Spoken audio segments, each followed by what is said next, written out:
Hello, hello, Mr. Indian. Hello, my Indo-Trinbagonian. I bring you love from deep, deep, deep within me.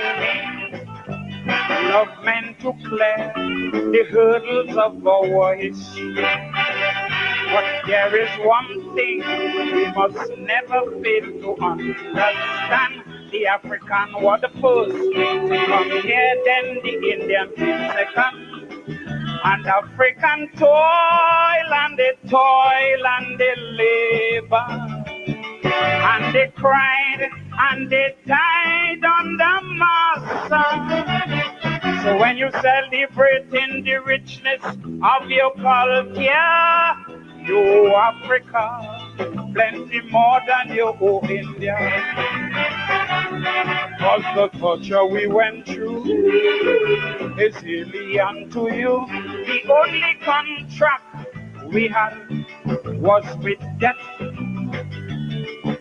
The road you come and trod, made with African blood. Thank God that's now a historical silhouette. So celebrate your African brothers. Reach out and touch and make up this stagger. For all those who walk the plank, from whom culture was young, Mr. Indian man, it's time you tell the African dance. Oh,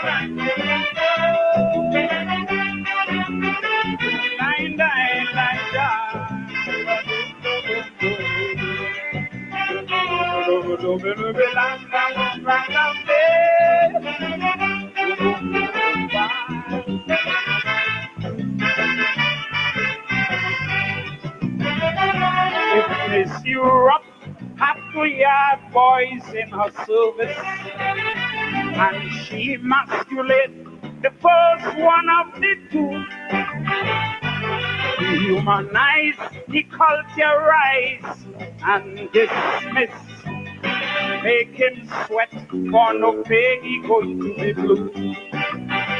And when he escaped under fire, he quit the job and rule.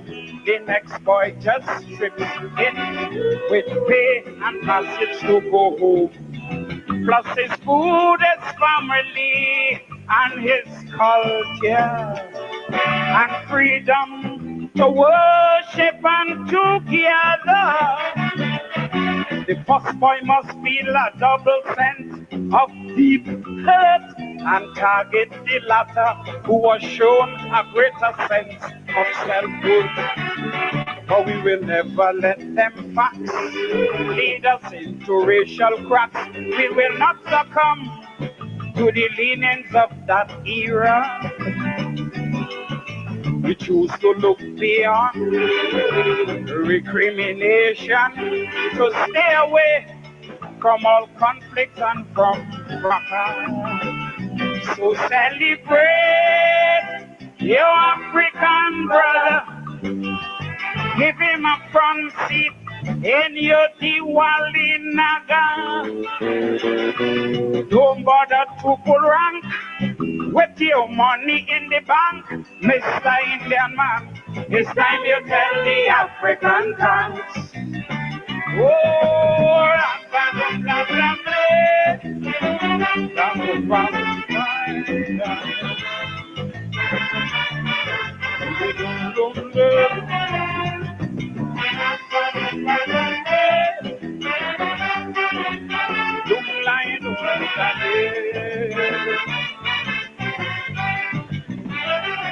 apart from a very small group of demandingo who went back home to Gambia and Senegal, all the ex-slaves they remain in Trinbago, adopting diverse modes of living and survival. But whereas the land for the Indians spelled prosperity, For Africans, it just means more pain and misery. And the curse of the land was so vivid that for some, even work was blacklisted. So when Indian became this multiple landowner, it's because African was running from their anathema. We're not lazy, that and true, and we're very brave too. We love to sing, we love to dance, but don't you be fooled. For we true identity, just look beyond slavery for invention that no slavery can overrule. So celebrate your African brother. From when he started, he's a big, big time achiever. He embrace you in his rank. So if we must be frank, Mr. Indian man, it's time you tell the African dance. Isn't so as that? Hey, ram, bam, boom, bam, bam, hey. Boom,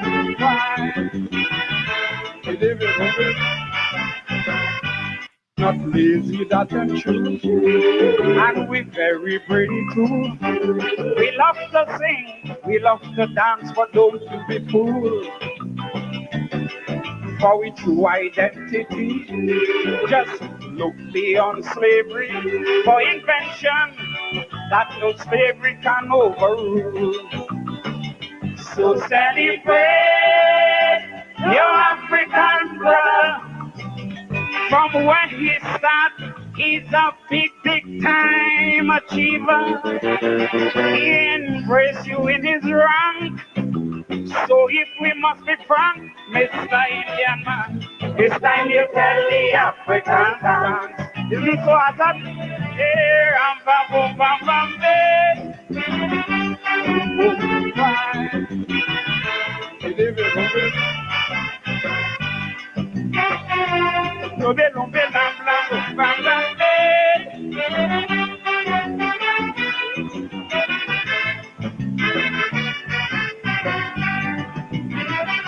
My love for you is not about your food or your woman, although such things form a lesser part of the mix. It just makes sense in this captive situation to build upon with historical dynamics. So don't be so quick to jump at a calypso or two. 100 songs give you praise, take the holistic view. Don't be caught using race as a divider. And you are black, cause Indian is not a color. Don't you hide under the guise of education and use university to cause no great division. The richness we both share because we end up here. Neither one will enjoy back in we homeland. We're very polyglot, plenty flavor in the pot. The sum total of each other's contribution. So celebrate your African brother. He helped to break the caste system in India. The Ganges water I drank, so meet me on Nile River bank, Mr. Indian man. It's time you tell the African dance. Oh, lam bam bam bam bam bam bam bam bam.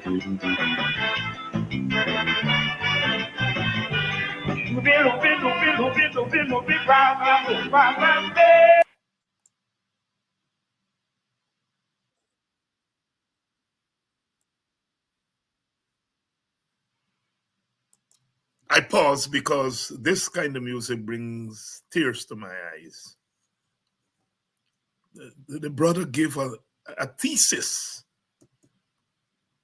Uh, People like myself take a whole PhD degree to put on paper what that brother, Roy Lewis, the mystic prowler, put in four verses and chorus. Mr. Indian, say thanks to the African. Move past the title quickly and go to the essence of the calypso. African history beyond slavery, before slavery, the African contribution to the humanization of the so-called New World. Profound, profound, profound. Good evening and welcome to you. Welcome to Politics 101. Politics 101.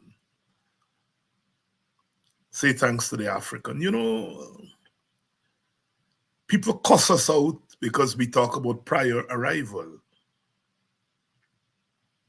The Calypsonian says, our prior arrival talk is not about superiority. He talks about a polyglot.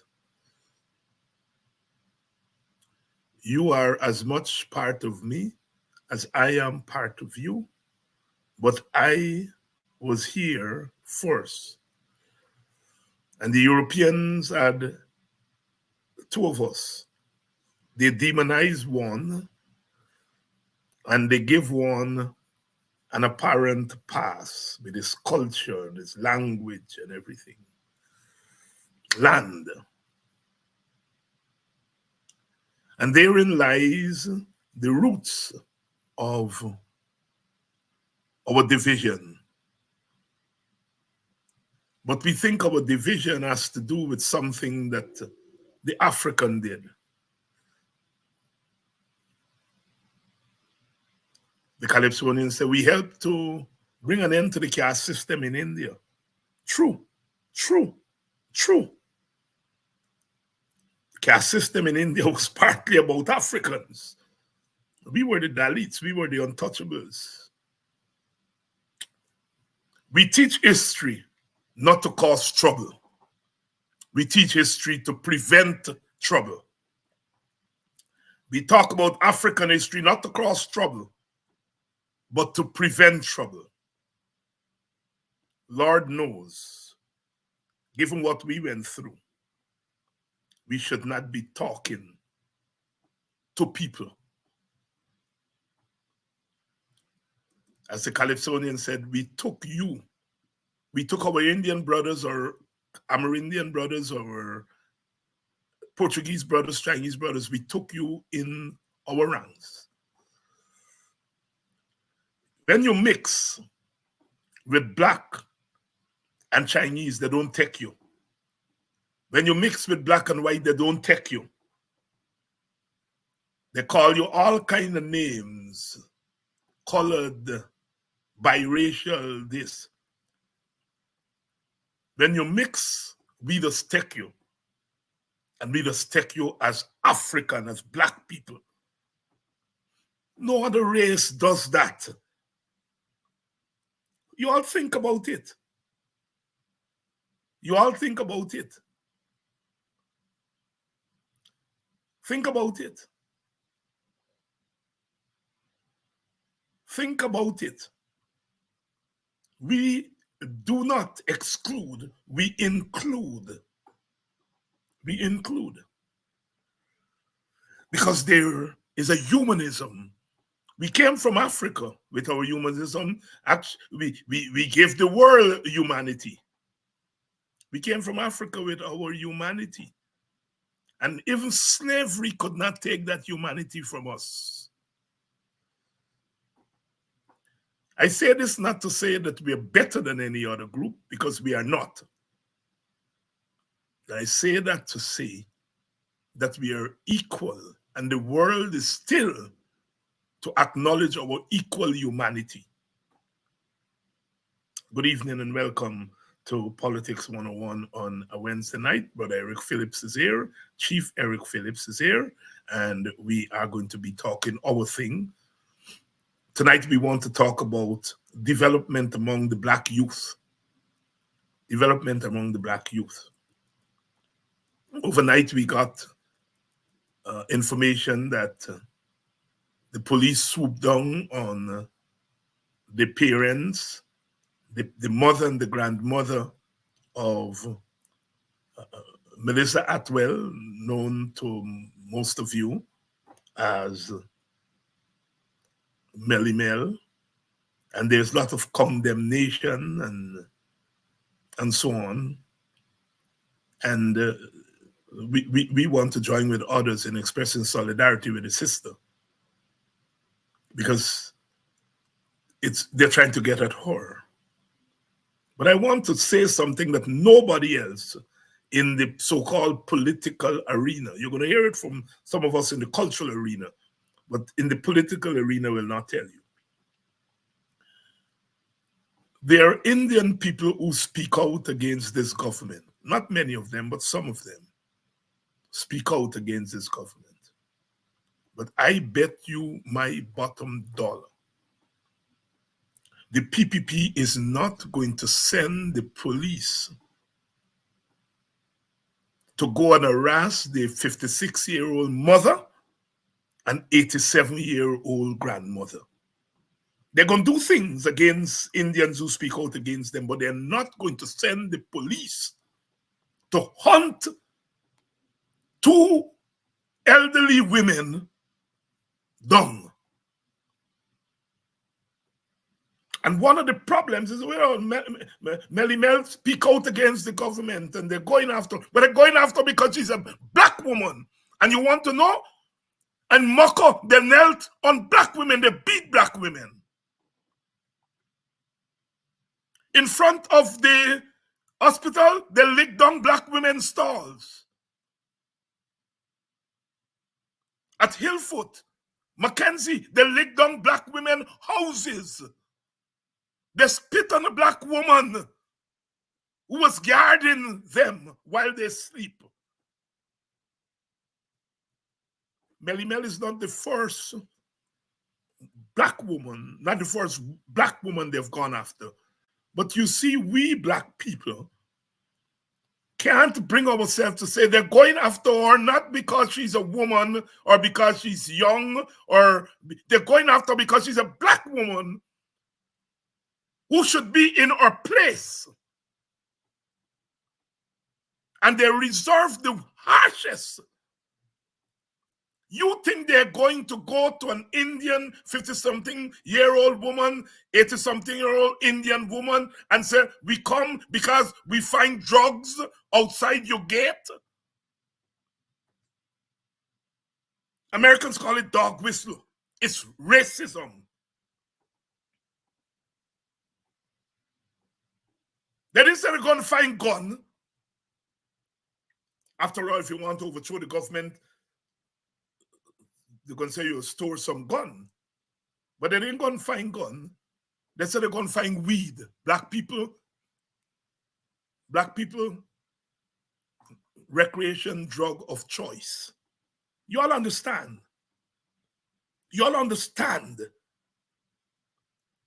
I see the politicians, the political parties have put out statements of condemning Melly Mel right to free speech and so on, and they're in order. But all of them have avoided the real issue.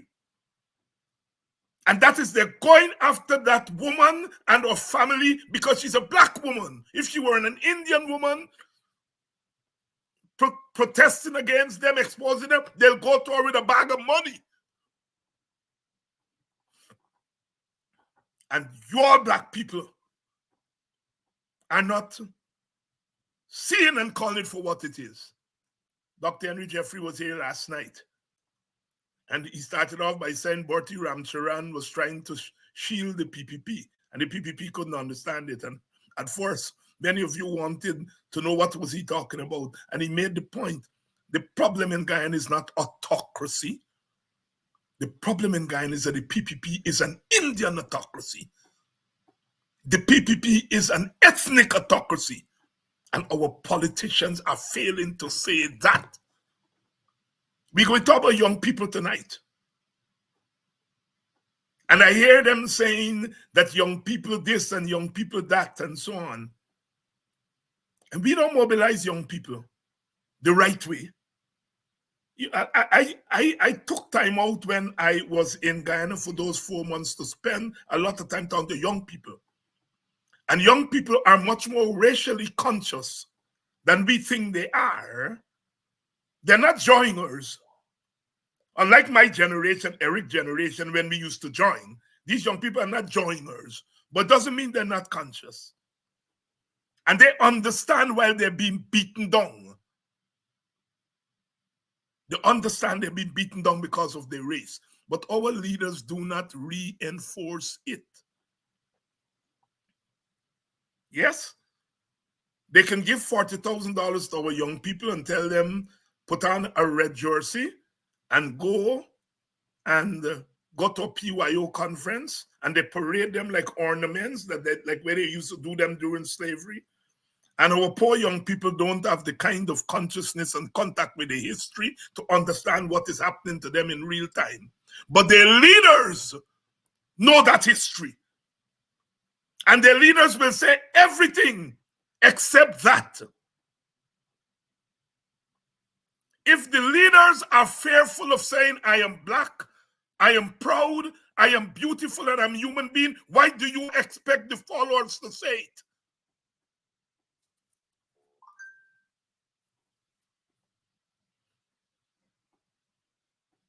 Yes, this is an ethno-racial autocracy. And Melly Mel is targeted in the way that she's targeted. I'm not saying they wouldn't target an Indian woman who come out against them. They will target anybody who comes out against them. But they target black people in a certain way. Plant weed on them because they're weed people. That's what they think of us.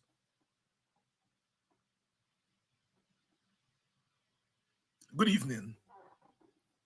We're going to be talking tonight with brother Chief Eric Phillips, and we're going to be talking about black youth, the black youth,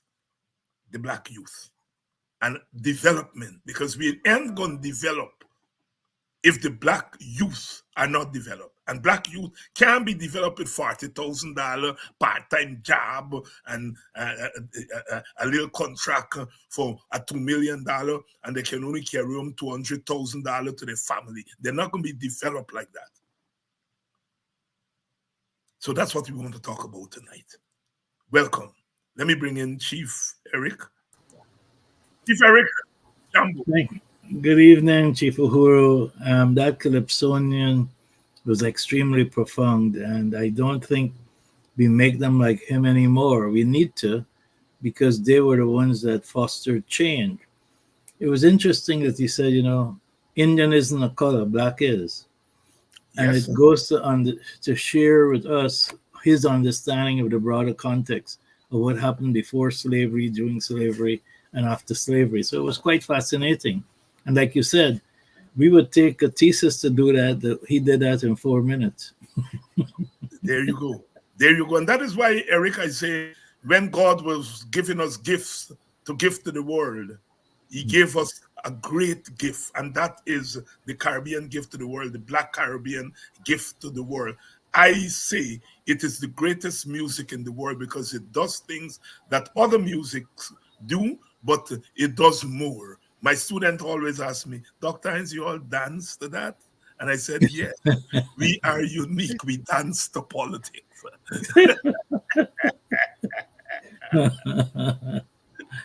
Eric, your thoughts on this Melly Mel development? Any thoughts on that? It is so foolish and so obvious to everyone what has happened that it shows a sense of desperation and stupidity that is surpassed only by autocracy. Why would you send somebody to a 57-year-old and an 87-year-old and plant weed? Anybody with a common sense, a 3-year-old would see through that. But it also is silly because the world sees it too, and the world understands what's going on, and it's counterproductive. I just don't understand what type of warped mind would conceive something like this. You know, I Eric, think you have amazing. studied history much more than me, because um I used to listen to you and others talk about African history going back to the period of what they now call the literature antiquity, and so Right. so you understand that history. And when you ask the question, I understand. I take it's a rhetorical question. What kind of mind would want to do something like this?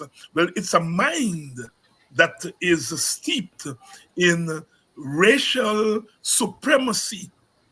And when you live in a place like Guyana, to carry out your design of racial supremacy, you have to subdue those who should be most literate about racial domination and who are more given to respond and push back against racial domination. And so you've got to put them in their place, and you put them in their place in the most frightening way. Am I wrong? Yeah, yeah. You know what is hilarious with this discussion about autocracy, because of that letter shades of autocracy, is the fact that we try to mamagai ourselves. As I said previously, in 1763, Guyana was an autocratic state, and we had coffee. In 1823, Guyana was an autocratic state when we had when we had Kwame and John Gladstone. In 1838, when Damon revolted peacefully, we were autocratic state. Winner take all is an autocratic state. So when we try to dance around it that we're not autocratic and not we our DNA is autocratic. And when you have an ethnic autocracy, things become even more warped. And that's what we're seeing. So I laugh when I see all these articles now defending whether we are autocratic or not as a joke, because these are intellectuals who are just speaking diarrhea through their mouths because they know we are an autocratic state because that's in our DNA. The country is, and that's why we need to change the constitution. The constitution is an autocratic constitution. The Constitution is an autocratic constitution. Brother Eric Phillips here tonight. Brother Phillips, Ram Korana said, look, this thing about um, constitutional reform that they're talking about, they should put it aside and they should concentrate on two things: governance and the powers of the president. Because those are the two most pressing areas for constitutional reform. And I think that is partly consistent with what you are saying about Well, the to some extent, but we need to get rid of the entire constitution. I okay. know Lincoln Lewis talks about Article 13. Yeah, yeah. That's a fringe issue. Not We enforceable. need a constitution that is inclusive. Whether you deal with the governance arrangements, what type of governance arrangements? The Constitution says that the president is the supreme ruler and can make any decision. What are you going to do in reform? How are you going to reform that other than to dilute that power completely? But you can't. And what arrangements are you talking about? You know, there are institutions and then there are people that execute the functions of an institution. We could have the best institutions in the world. If you put bad people there or racial people, it's going to be, it's, it will fail. I look at how we think through small eyes. We don't need an ethnic relations commission because that talks about ethnic rights. What we need is a human rights commission, because the human rights commission will not only deal with ethnic rights, it will deal with all rights and all freedoms. And then how do we constitute a human rights commission? We say that all of the heads of the ethnic relation committee and this female committee and this are going to become members of a human rights committee. They're unqualified because human rights has a special type of architecture. It has special skills, a special understanding of international human rights law. So we design these things to fail. Ethnic Relations Commission is not something we need in Guyana. That only fits with an autocratic constitution that talks about winner take all. So we And design these things to failure of course, there purposefully. is a provision there for a human rights commission. They never activated that human rights commission. But even it's designed, it says the heads of all the other groups, ethnic relation, this Mhm. one, indigenous rights, all going to come together. They're all unqualified to be human rights commission. If you look at human rights commissions around the world, there are lawyers, there are people highly educated, there are people who are dealing with a lot of issues that are not centered around politics. They're centered around rights. Ethnic relation committee is composition, one from the private sector, one from this. We got this recipe. That's a disastrous recipe. In any normal society, you have four different elements. You have the government, which includes the opposition. You have the private sector. You then have the civil society. And then you have the fourth estate, because there are four of them, which is the media. Our private sector controls civil society. I mean, it's all intermingled. And the private sector is controlled by politics. So all we have done is to create a system that is disastrous because we are an autocratic society. We've designed autocracy in all of our institutions. It's ridiculous. It is ridiculous. John Jones is saying here the black youths are grappling at $40,000 and a red jersey because they see that the black leaders are not leading. Any thoughts there? He is 10% right. The issue is, what are the options available to black youth? What are the options available to any youth in Guyana? If there are no options, they'll grab at anything because they're impoverished. They don't see a future. They're committing suicide. They're doing all sorts of things. So the $40,000 is just survival. But that has nothing to do with leadership, even though leadership is part of it.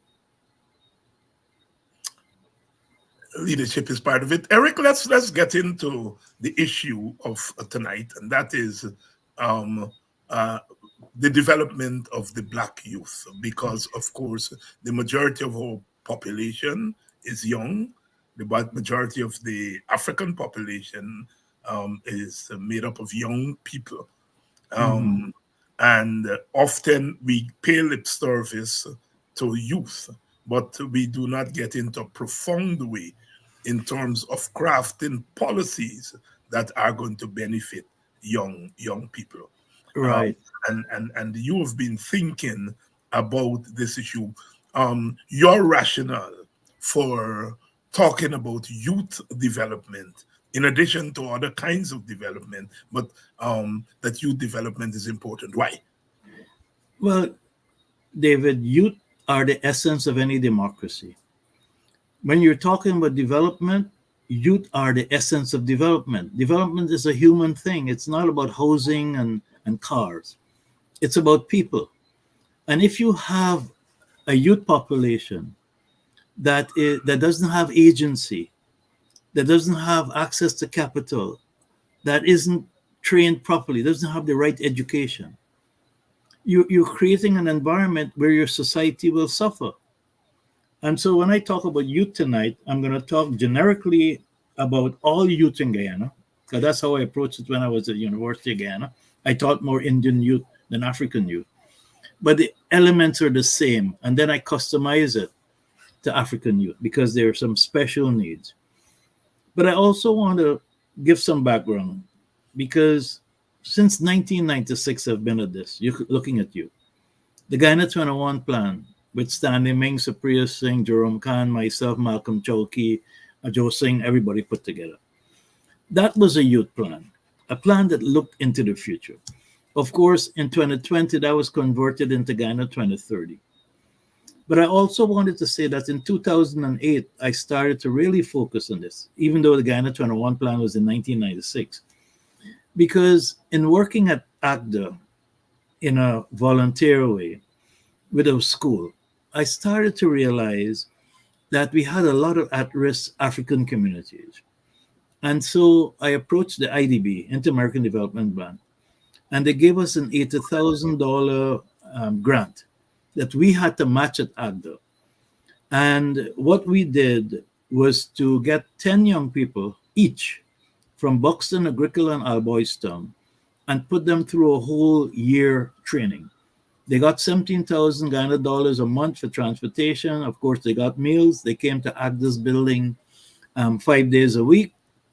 They were taught leadership. They were taught community development. They were taught media. They were taught agriculture. They were taught entrepreneurship. And the way I approached that program was to follow the White House Fellows program I was fortunate to be in. So during the week, they'll get courses, but then they'll meet the who's who in Guyana. So an ambassador would come and speak with them, somebody from the banking sector. They visited Channel 9 to talk about media. They had people of all races, Joe Singh, Rupert Ryan, ambassadors, Stanley Ming. We had Black entrepreneurs speak to them. And then they had to go and do a project. So they created their own garden. And in each of the communities, remember there were 5 males and 5 women, 5 males and 5 females from each of the 3 communities. That's how I met Sister Yvette in Buxton, because Buxton was the centerpiece of it, working with Tukuntu. And so as I started to observe those young people, and by the way, they've all done extremely well, I started to realize that we had an illiterate society. And so that same year in 2008, I wrote a letter calling for a national conversation on literacy, which just raised its head a few weeks ago, because all the issues that are now in front of us with failing grades in math and English and all of that, I saw since 2008. And I was trying to get a national conversation for us to start grappling with this. And this was even before oil. Because if you have an illiterate population, whether it's cultural, psychological, academic or not, your society is at risk. And our society right now is really at risk because 10 years from now, most of the workers in this country will be non-Guyanese of all races because the education system is misaligned to our economic future. And we have to revamp the entire education system. We have to look at education systems in Scandinavia and China and Europe to see what works, especially now that we're going into a technological age. We've passed the information age, we've passed the industrial age. Now we're into a very different type of age where knowledge is power. So if your young people are not exposed to this knowledge or are miseducated or are uneducated, and you have all these assets in Guyana where you have oil, manganese, gold, rare earths, uranium, we can grow 200 fruits and vegetables. We have 300 waterfalls. We have 100 and something mountains.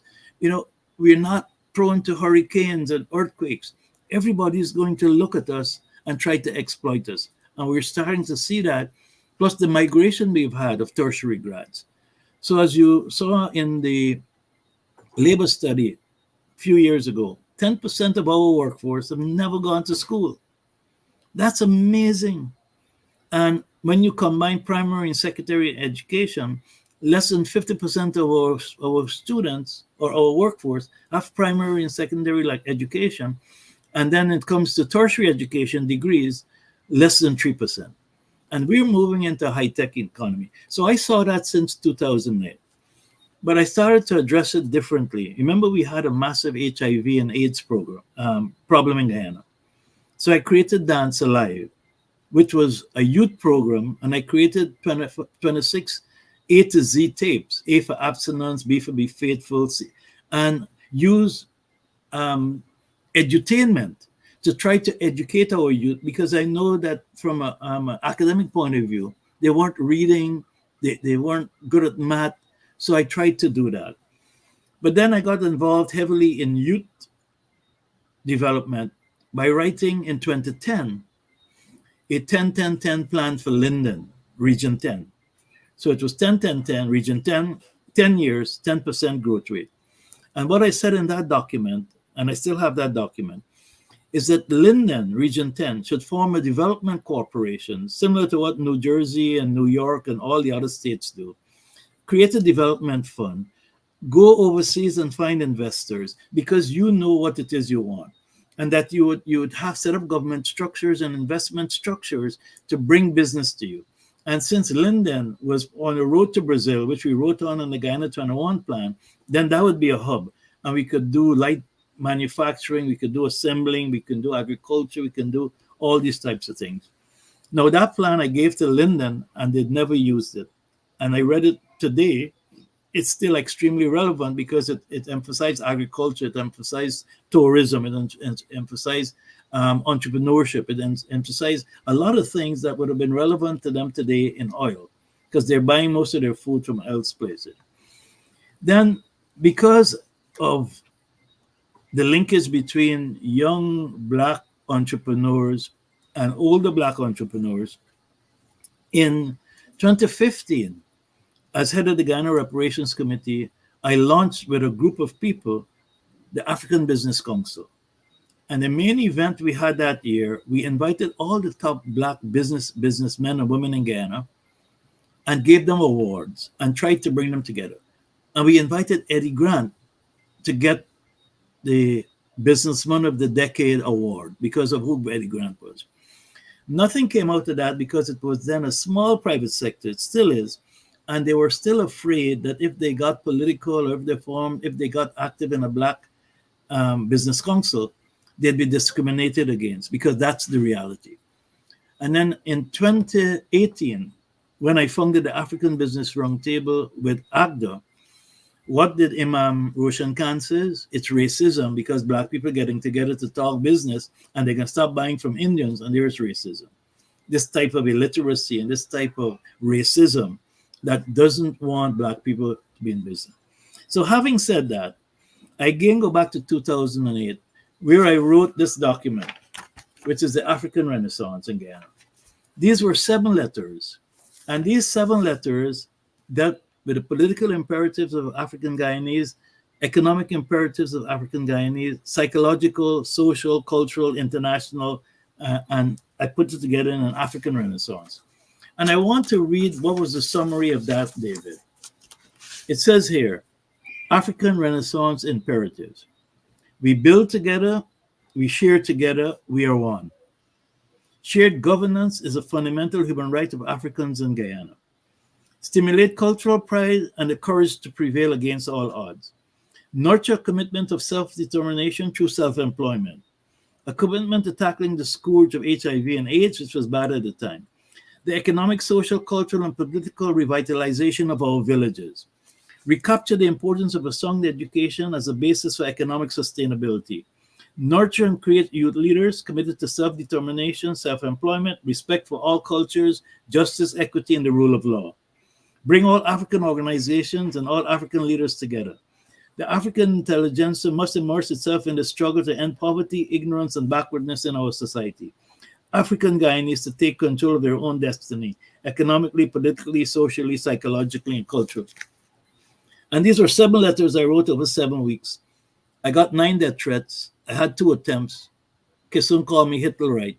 He said, who gave me the permission to speak on behalf of Africans?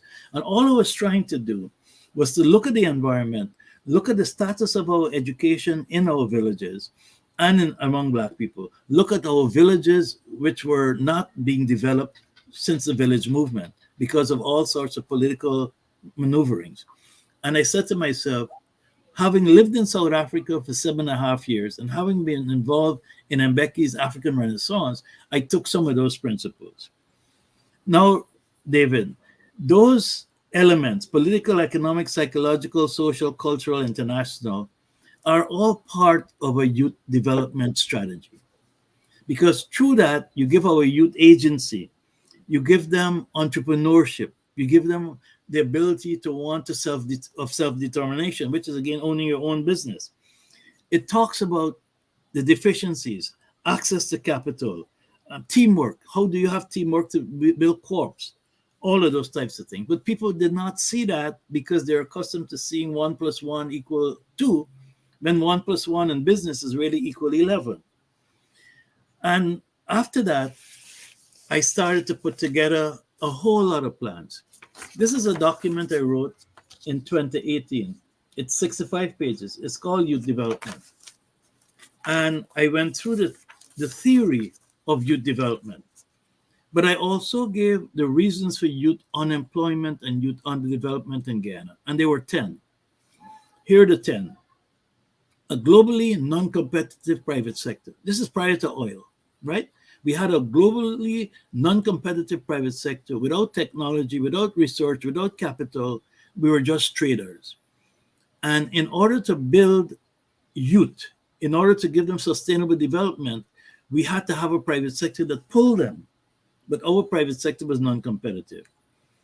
The second reason was that Guyana's economic paradigms over the last 30 years were not suitable for a developing country.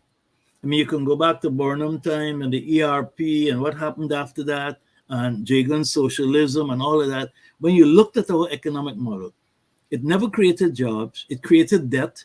It created poverty. It created dependency. And only now oil is saving us. If you look at our GDP to debt ratio over that time, you would see it. If you look at what was going on in the sugar industry, you would see it. If you look at what's going on in the bauxite industry, you would see it. Because we were a commodities-based economy. We weren't doing value added. Therefore, education didn't mean anything. Therefore, entrepreneurship didn't mean anything. So that was the second reason. The third reason for youth unemployment in Ghana is our human capital is inadequate for sustainable development. And that's because of our educational system. Our education system is still developed to nurture other economies, European economies, American economy, Canadian economy. It's not nurtured to build the Guyana economy. And it's totally misaligned right now with the oil economy. And that's why you're seeing we're promoting this mirage of we topping the Caribbean. We got 110 students that are 38 subjects and all of that. When beneath that pyramid, 98% of our students are failing. Now, if you're going to develop a workforce built based on youth, and you're undereducating them, or you're not educating them, and you're not capitalizing entrepreneurship, then you're building a society at risk for your whole economy to be taken over in the future. And now that we have oil, you could see what's going on. The fourth reason was migration of tertiary grads.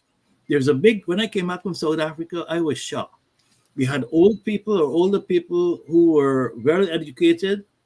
Then we had a missing middle class, all who went overseas. And then we had our youth. So there was no mentorship. There was no connection in the village between our elders, our brighter people, or people in business and our youth. And youth need nurturing. So that was the fourth. Fifth was misalignment of the education system. Six was widespread corruption and money laundering. Seven was an outdated immigration policy. Eight was the lack of manufacturing. Ninth was that we have a small local market. It's only because of oil our market is expanding. We only had 1 million people on 83,000 square miles. England is less than 83,000 square miles, and they got 70 million people. We had no cross-border trade with Suriname, no cross-border trade with Venezuela, no cross-border trade with Brazil. And if you know international business, most of your business is done with your neighbors. America's largest trading partner is Canada and Mexico because of cross-border dynamics. So we had none of that. And then I created solutions. There were 10 solutions to those problems. The first for youth was an entrepreneurship ecosystem, and I described it. Right now, we teach entrepreneurship, and we leave out the ecosystem. A critical part of entrepreneurship, especially for youth, is mentorship. We don't have enough mentors in Guyana, but we have them in the diaspora, but we haven't connected them to the diaspora. We don't have an economic vision so that the people in the diaspora could reach back and invest in our youth for continuity. So, but what you're having is where you have cottage industries. The Chinese are coming in and taking over supermarkets and taking in entry market businesses that our youth can actually participate. This economy is a high-tech economy. How are our youth going to participate in it if they have no access to technology, no access to capital, they're uneducated, and they don't have networks to go and get these things? The second solution was a modern national service. I know a lot of people jump up and down when they hear about national service. I wasn't here. I heard good things about it. I heard bad things about it. But my concept of it, somebody trying to get me, was to have a new type of national service where our technical schools, our vocational schools, our universities would be linked into a work apprenticeship program where our youth would learn skills that are linked to a particular sector of the economy and where they would get mentorship. And it would be a situation where if you graduate from UG as a young person, we give you 100 acres of land because you would have been in all over Guyana, you would have seen the economic opportunities in agriculture and aquaculture and water-based industries. And we could have gotten 10 youth of all races, put them into a company, give them shares, and now they have 100 acres of land and they can do things because of economies of scale and access to markets. And we would have a youth development fund like in South Africa that would capitalize it. A revamped educational system, critical to youth development. Five, cooperatives. We have three modes of development in Guyana: public sector, private sector, and corps. When you look at the private sector, because of what I said initially of what our existing private sector was prior to oil and still is, traders, right? We needed to create corps so that our young people would have market entry into the business community using entrepreneurship as a vehicle. I also had here, and this was probably I was influenced at the time by Clive Thomas, a conditional cash transfer to our young people to help them to build equity, to help them to build capital. It would be linked to businesses. And take, for example, our corps, David. We would give cash transfer also to other Guyanese, age differentiated, like Brazil did with Bolsa Familia. So we would say to them, we're going to give you, say, 100,000 a month, but three-quarter of that will be in coupons. And those coupons will allow you to buy from certain stores, which our farmers would grow fruits and vegetables for you to buy. This way, we minimize our health budget. We have a healthier Guyana, and we empower our youth who are now farmers, so they got economies of scale, and then they could export. A reduction in corruption is necessary because corruption takes away so many assets. It creates a misaligned economy and all of that. A new immigration law. We, Guyana, in order to be sustainable, need 3 million people. Since the 1970s, we've been around 780. I think now we're about 1.1, 1.2 million. And a lot of it has to do with ethnic politics. We didn't want the road to Brazil because the Brazilians will run in here. And because 50% of the population of Brazil is black, we don't want black people here. We're seeing the same thing with Haiti. Haiti got some of the best agricultural people in the world, but we didn't want them here then, and we didn't want them here now because it changes the ethnic voting arrangement. So everything we seem to do, immigration laws, right now, we don't want Nigerians here, right? Even though they're part of the Commonwealth, even though we're talking about Africa, Caribbean, solidarity and reciprocity. A local content law, number 9. And I spoke about that in the context, and I wrote about it. I said we do not need a local content law because a local content law essentially deals with global connotations. Local content means many things in different parts of the world. We should have a national content law, not a local content. And by making it a national content law, we get away from the fact that if it's a local content law, because we're part of CARICOM, and all the treaties we've signed, a Trinidadian firm has equal rights as a Guyanese firm. A Trinidadian or Jamaican company has equal rights to buy our land, to do all sorts of things. This way, if we had a national content law, we could protect our land, we could protect our resources, and we could provide those to youth as capital, as equity, to get involved in entrepreneurship and business. The other thing I had here in order for youth unemployment and youth development was catalytic diasporic investments. We got diaspora all over the world doing extremely well. We needed to link our diaspora in certain sectors with our youth. And you have to put programs in place. You have to put infrastructure in place. That's where you get the mentorship. That's where you get the nurturing. And now that we have oil, because we'd never had this connection, our youth are even more lost because they're uneducated. They don't have technology, etc. And then, of course, we had to build a new capital because Georgetown is 6 feet under level. And that building of a new capital would have employed our youth. For example, you could have taken 10 of our youth, taught them different skills to build a home, put them together to build homes for themselves, and then form them into a company. And that company would then essentially go out and build houses for other communities. So that's what I was writing about in this document called Youth Development, talking in terms of why it is we have youth unemployment, why is it we have an economy that is stagnant, what it is we need to take to improve the economy. Now, as you notice, David, this is all youth because, as you said earlier, we're inclusive. When I was at UG, I taught all youth equally. They're all Guyanese.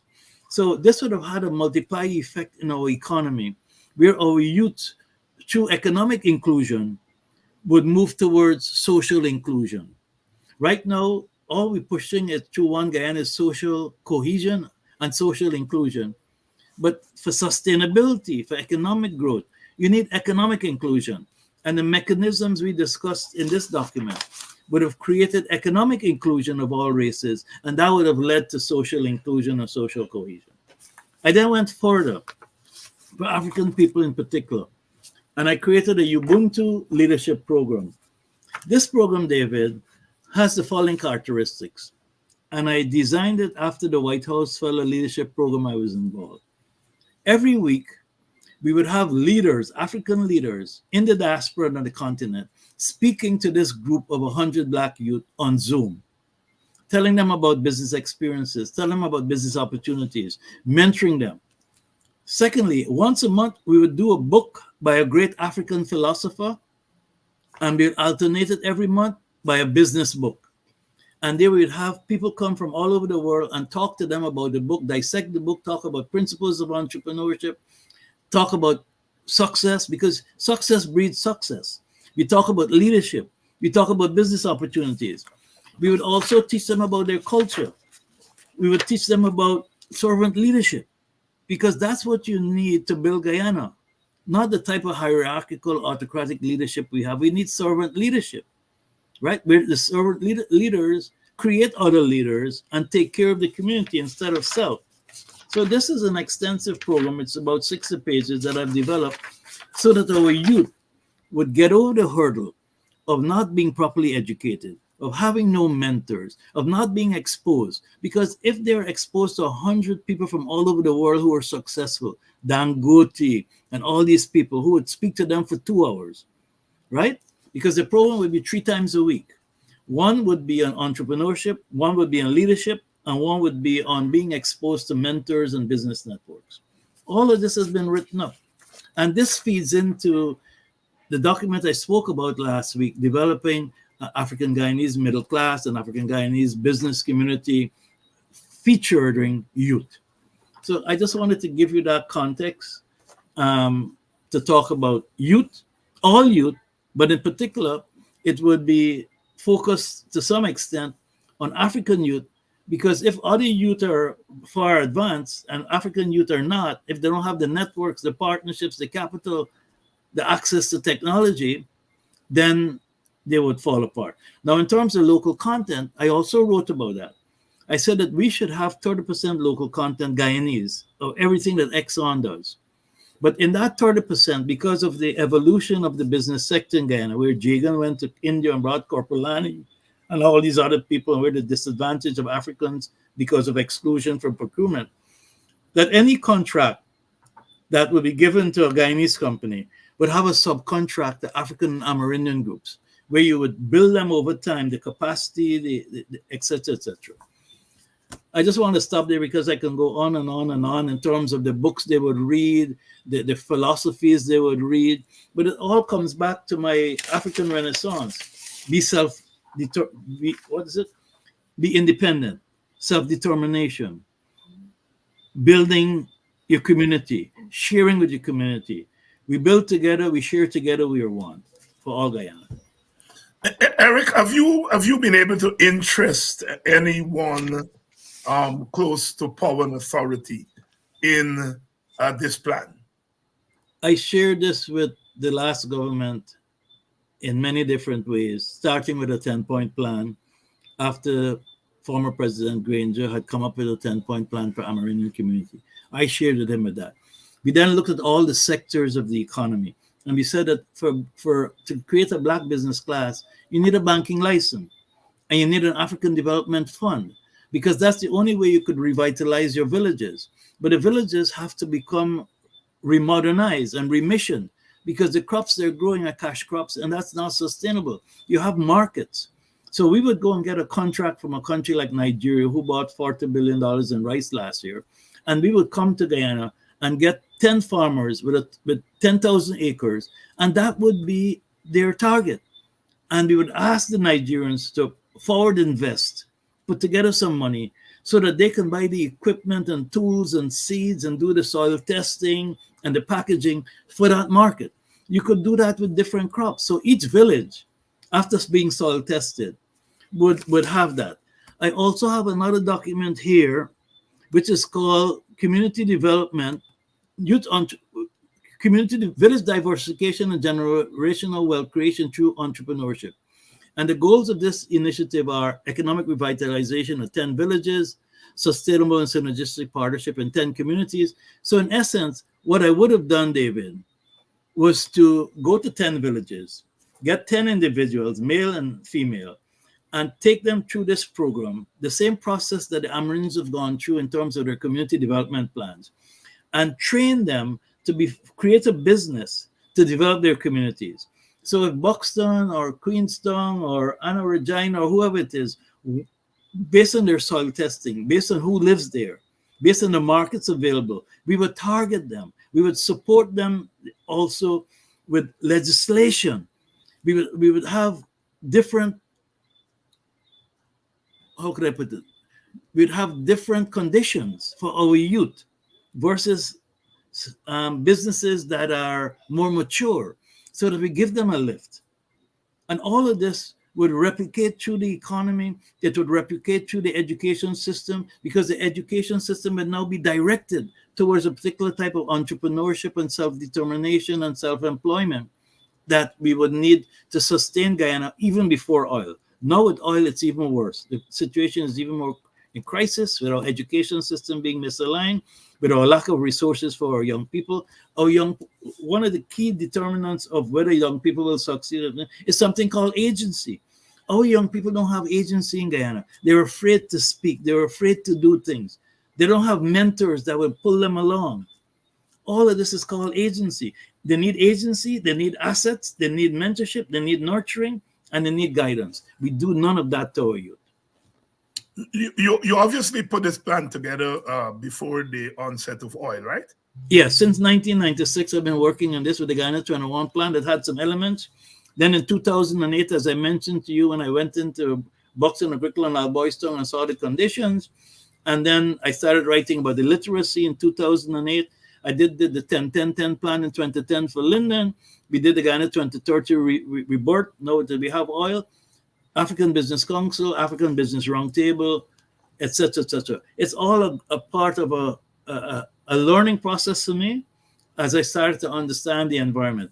But one of the most difficult things is this winner-take-all, because with a winner-take-all constitution, African Guyanese will never be able to create a sustainable middle class or a sustainable business community because of ethnic tribalism and the way budgets are constructed.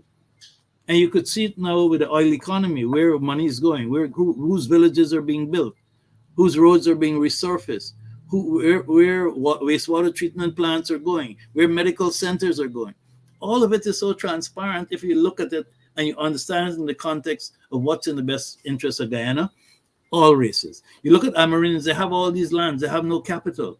Do they have access to subsurface rights, mineral rights? No. All these things are linked together. It's an ethnocracy and an autocracy. And it's not in the best interest of Guyana or Guyana's youth. Guyana's education system will always be sub-optimized because we are always looking for a small number of people to control all the businesses and all the wealth. And it's unsustainable because foreigners will come in and uproot you because they will always have more money than you, more capital than you, and they're more ruthless than you. When you look at the developmental plans of the governing party, the opposition parties, is there space in there to accommodate this plan that you are outlining here tonight? This plan could be implemented tomorrow. But do you see any No, there's space no in will the to do it. There's no political will why? because we're down a particular path of exclusivity, of exclusion, of a small group getting all the wealth. I mean, I was shocked today, even though I'd suspected it. We're getting 1.39 barrels out of every 100 barrels of oil. Why? Because we're paying Exxon taxes. We get 300 something billion dollars and we pay 300 something billion dollars in taxes, their taxes. So when you look at the how the economy is structured, how the infrastructure is being put in place, you will see that there is a vision of a Guyana that is very exclusive, and the majority of people are going to be left out. Yes, there'll be infrastructure and they'll benefit from it, but they won't have the key jobs, they won't control the economy, they won't have ownership of their lands. Land values will go up and they'll be excluded. Pretty soon, in 5 years, they won't be able, young people aren't going to be able to buy a home or rent an apartment. And because of the educational system, they can't compete. I know we have goal and all these programs, but these programs are not mission directed to the direction which the economy needs to go. And if you were to step back and say, how do I include all Guyana? You would take a whole different perspective of how this economy should grow and who gets contracts and who doesn't get contracts. Because the people you're leaving out are the people who are going to become revolutionaries. Mhm. Brother Eric Phillips here tonight. We are talking about youth development in Guyana, in particular African Guyanese youth.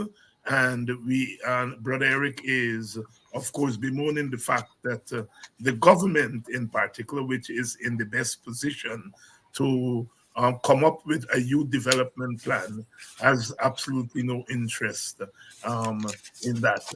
The Uh, interest is infrastructure because infrastructure is easy. And from infrastructure, you could steal a lot and you can have recurring contracts because the work is going to be subpar. So you're creating a recurring economy for your friends and family. So, Brother Eric, as we close out, where do we go from here as far as our young people are concerned? Because you look around, you see school dropout is almost 50%, the illiteracy rate You know, is David, you hit a big point there. We're talking about the drop in rates, passing rates, but that's those who took the exam. We got a dropout rate that is huge, that is not even reflected in that failure rate.